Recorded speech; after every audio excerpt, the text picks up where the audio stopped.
మరి బాగా ఎర్రగా ఇంత ఎర్రకారం పోసుకుని బాగా ఎక్కువ ఘాటుగా తింటుంటారు.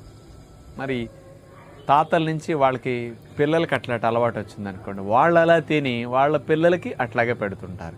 వీళ్ళ పెద్ద ఆయన ఇట్లాగే తిని వాళ్ళ పిల్లలకి అట్లా పెడుతుంటారు. ఇట్లా హెరిడిటరీగా కారాలు చిన్నప్పటి నుంచి తినటం బాగా అలవాటైన వారికి ఆ కారం ఘాటుగా అట్లా ఉంటేనే, ఎర్రగా కనపడితేనే వాళ్ళకి సాటిస్ఫాక్షన్ వస్తుంది, తిన్నట్టు ఫీలింగ్ వస్తుంది. చప్పగా ఉంటే అస్సలు బాగోదన్నమాట. ఇలా ఎర్రగా బాగా ఎక్కువ కారం వేసుకు తినేవారిని చూస్తుంటే పక్కన తినేవారికి కూడా కొంతమంది చూసి భయపడుతుంటారు. అమ్మో, ఇంత కారం తింటారా మీకు, అసలు మంచిది కాదని చాలామంది బంధువులు, స్నేహితులు, ఫ్రెండ్స్ కూడా ఇట్లా అంటుంటారు.